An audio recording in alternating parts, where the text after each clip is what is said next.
అండి నా పేరు బాలగోవిందరాజు హైదరాబాద్ ఎగ్జిబిటర్ని. అయితే ఈ విషయము టికెట్ రేట్ల కన్ఫ్యూజన్ అనేది మనం కళ్ళ ముందు చూస్తూ ఉన్నాం పోయిన 3-4 ఇయర్స్ నుంచి కూడా. అది ఒక పీక్ లెవెల్కి వచ్చిందండి ఇప్పుడు. అంటే ఒక ₹1000 టికెట్ అనేసరికి ఆడియన్స్ ఒక 2-3 డేస్ దాకా ₹1000 టికెటా అనే మాట వ్యక్తం చేశారు థియేటర్లలో.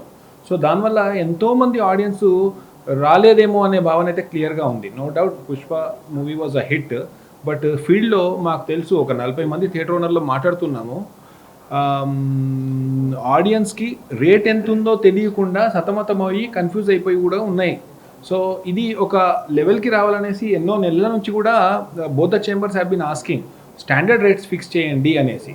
సో ఆ లెవెల్కి వస్తున్నందుకు we are very happy actually sir. అంటే ఇప్పుడు పుష్ప కనుక టికెట్ రేటు ఇంకా తక్కువ ఉంటే ఎక్కువ ఆడేదని మీ ఫీలింగ్ అంటే డెఫినెట్లీ ఒక రేట్ తక్కువ ఉంటే ఎక్కువ ఆడియన్స్, నో డౌట్. అయితే ఇక్కడ వచ్చే ప్రశ్న ఏముంటుంది, ప్రొడ్యూసర్కి రావాల్సిన డబ్బులు రావు కదా అనేది ఒక మాట వస్తుంది. సో మనం ఎటు దిక్కుపోవచ్చు అంటే ఇందాక మేము పోయిన 2-3 మంత్స్ నుంచి కూడా డిస్కస్ చేస్తున్నాము. ఇండియా, చైనా, అమెరికా 3 దేశాలు కంపేర్ చేస్తే ఇండియాలో నెంబర్ ఆఫ్ స్క్రీన్స్ చాలా తక్కువైపోతూ ఉన్నాయి, డౌన్ ట్రెండ్.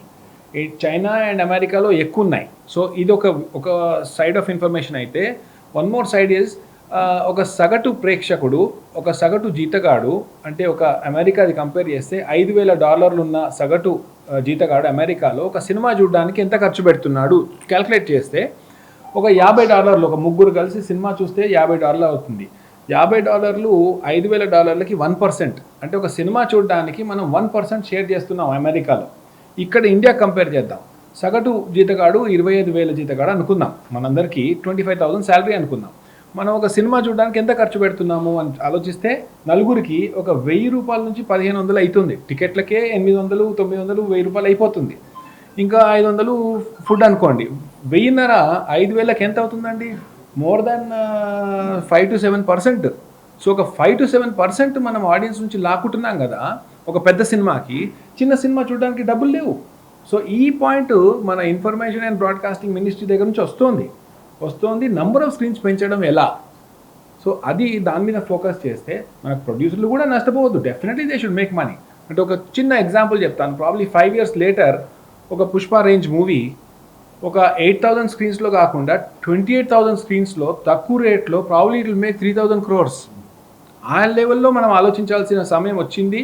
ఎందుకంటే ఒకటే థియేటర్లో పిండేయడం కన్నా ఇంకెక్కువ థియేటర్లు స్ప్రెడ్ అవ్వడం అనేది ఒక చిన్న కొలిక్కి వచ్చిందండి ఇప్పుడు ఆ టైము. అది నా ఒపీనియన్ సార్. సామాన్యుడికి సినిమా అందుబాటులో ఉండటం లేదు. మేము కూడా కోరేది అదే. ఎందుకంటే ఇప్పుడు ఆడియన్స్ ట్రెండ్ సార్, బాబు గారు ఒక్క నిమిషం, ఆడియన్స్ ట్రెండ్ చూస్తున్నాం కదా. 4వ వారం 3వ వారం చూడడానికి రెడీగా ఉన్నారు ఆడియన్స్. టికెట్ రేట్ అందుబాటులో లేక కూడా అది మర్చిపోతున్నారు అంతే, ఇంకా పోనీలే అనేసి. సో అది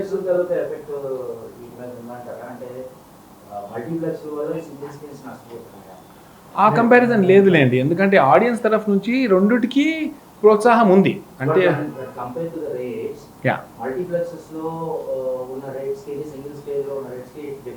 ఉంది డెఫినెట్లీ. కోరేది ఏంటంటే నిర్మాతలకు మీ ద్వారా కోరేది ఏంటంటే ప్రేక్షకులు 2 రకాలు ఉంటారు. రిచ్ పర్సన్స్ కొంతమంది, మామూలు మధ్యతరగతి వాళ్ళు, మధ్యతరగతి కింద మా సింగిల్ స్క్రీన్లో చూడండి. బాగా డబ్బులు ఎక్కువ మల్టీప్లెక్స్లో చూడండి.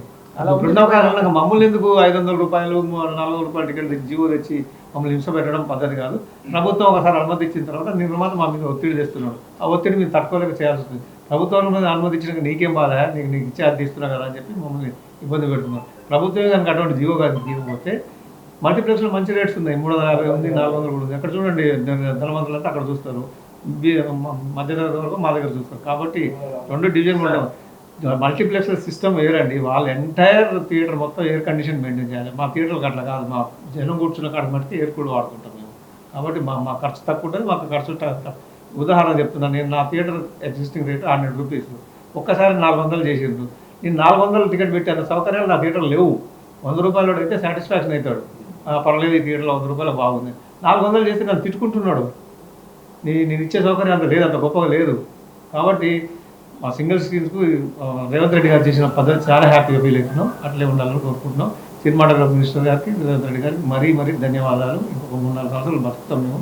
మీరు కూడా మాకు సహకరించి మంచి ప్రచారం చేసి పెట్టండి. దేశంలో అంతకుముందు కల్కి కానీ సలార్ కానీ సినిమా తక్కువ రేట్లు అంటే 250 200 లోపల ఉన్నప్పుడు 18 లక్షలు 15 లక్షల ఓపెనింగ్స్ వచ్చిందండి. ఇది 500 రూపాయల టికెట్ పెడితే 13 లక్షల ఓపెనింగ్ వచ్చింది. ఇది దీన్ని బట్టి అర్థం చేసుకోండి ప్రేక్షకులు స్వాగతిస్తున్నారా, టికెట్ రేట్లు ఎక్కువ పెడుతున్నారా అనేది. కాబట్టి మీకు ఇంకొక చిన్న ఎగ్జాంపుల్ ఇస్తాను. మనకు పూర్వం ఒక 7-8 ఇయర్స్ బ్యాక్ షాంపూలు ఇంత పెద్ద సీసాలు ఇచ్చేది 150 రూపాయలు 150 రూపాయలు. ఇప్పుడు రూపాయలకు వచ్చినాయి. అప్పుడు హైదరాబాద్ లాంటి టౌన్లో 5,000 లీటర్లు అమ్మే షాంపూ ఇప్పుడు 50,000 లీటర్లు అమ్ముతుంది.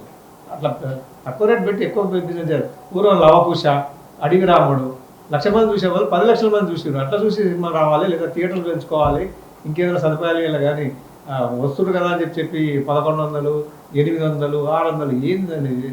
సార్ ఇప్పుడు మీకు ఎగ్జిబిటర్స్ కి నిర్మాతలకు మధ్య ఈ విషయంలో కొంచెం వాగ్వాదం నడుస్తూనే ఉంటుంది. సో ఇది నిరంతరం జరిగే ప్రక్రియ. పెద్ద సినిమాలు వచ్చినప్పుడు సో మీలాంటి వాళ్ళు ఇబ్బంది పడడం, ఆడియన్స్ రాకపోవడం జరుగుతుంది. చిన్న సినిమాల విషయంలో అసలు పట్టించుకోండి. సో ఇది ఏంటి అసలు మీకు ప్రొడ్యూసర్స్ మధ్యలో ఎలాంటి వైరం నడుస్తుంది, దాన్ని తగ్గించే ప్రయత్నం? వైరం అనే మాట ఏం కాదు. మా వ్యాపార పరంగా ఏంటంటే 300 కోట్లు 400 కోట్లు 1000 కోట్లు పెట్టి తీసినా మాకు వర్కౌట్ కావాలంటే కొంచెం టికెట్ రేట్ ఎక్కువ ఉండాలి. మాకు 1000 కోట్లు పెట్టే సినిమాకు 5 కోట్లు పెట్టి సినిమా తీసిన ఒకటే రేట్ ఉన్న సభ కాదు కదా అనేది వాళ్ళ ఆలోచన. మేమేమంటున్నాం అంటే ఆ సభ కాదు, రేట్ అదే ఉండాలి. ఆయన 5 కోట్లు పెట్టి ఆయనకు 1,00,000 మంది చూస్తుంది, నీకు 10 లక్షల మంది సినిమా చూస్తుంది, నీకు అట్లా రావాలి డబ్బులు చెప్తున్నాం.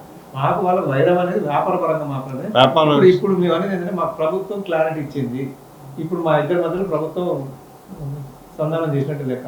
ప్రభుత్వం ఇచ్చిన జీవోని మేము స్వాగతిస్తున్నాం. అట్లా కొనసాగాలని